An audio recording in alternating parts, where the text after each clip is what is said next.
Perfection is present within the details of every human being, and it is present in the way that nature presents herself, naked and fierce, without the slightest hesitation or apology. Yet it is often remarked, and correctly so, that man is not perfect. If man contains perfection within him, why is it that he is not perfect? The question is not, have you behaved perfectly? To which the answer is a resounding no. The question is, what precisely would your daily existence feel like if you entered into a journey to attain human perfection? One of man's greatest treasures is also his greatest downfall, and that is his skill of adaptability. He can adapt to a life of freedom, and he can adapt to a life of imprisonment, and that which he is exposed to more often, he becomes. Thus, we naturally consider ourselves as flawed human beings because flaws have always been a part of our daily experience. As a result, any and all ideas to the contrary are immediately met with skepticism. But perhaps, if we learn from where such flaws arose, we might learn to see through fresh eyes. Perhaps, if we learn that the flaws in our behavior and our outlook are not intrinsic to our humanity, a new possibility would instantly appear before us. Shall I provide you with a glimpse into this new possibility? Shall I share with you an insight to which only a handful of human beings in the history of human civilization have ever been privy to? I will do so, and I will do it without fanfare. I'll speak the truth, stark and unadorned. But this is a journey for the rare few who walk among us. It is a journey for the man or woman who seeks to sincerely attain, despite all the fame and riches that which has always eluded them. It is a journey for the human being who wishes to hold the entirety of his life in the palm of his hand. I will now share with you a glimpse of the great truths.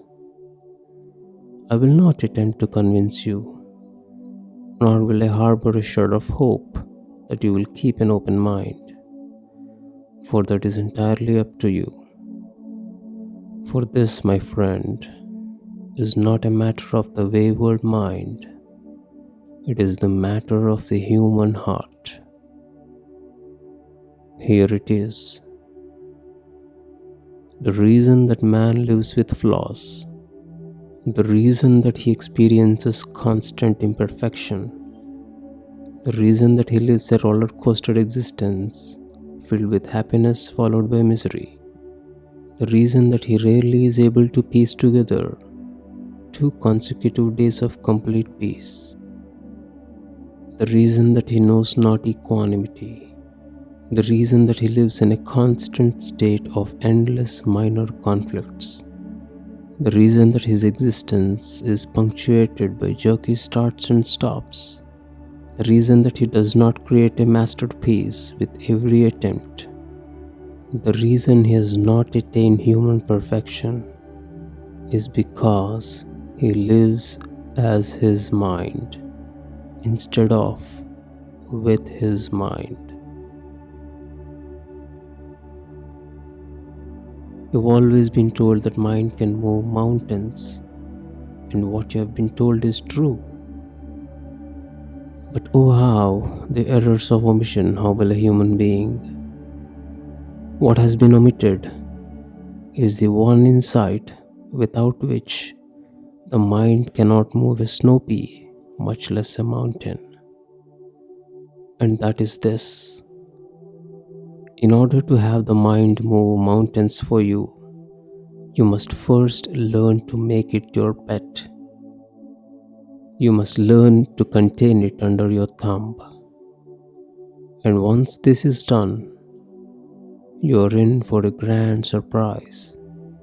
Your life undergoes a cataclysmic transformation. You suddenly no longer see things through the prism of the mind. You see things as they are, in high definition, in complete clarity. You see the deep red of the roses, and you notice the almost imperceptible movement of the clouds.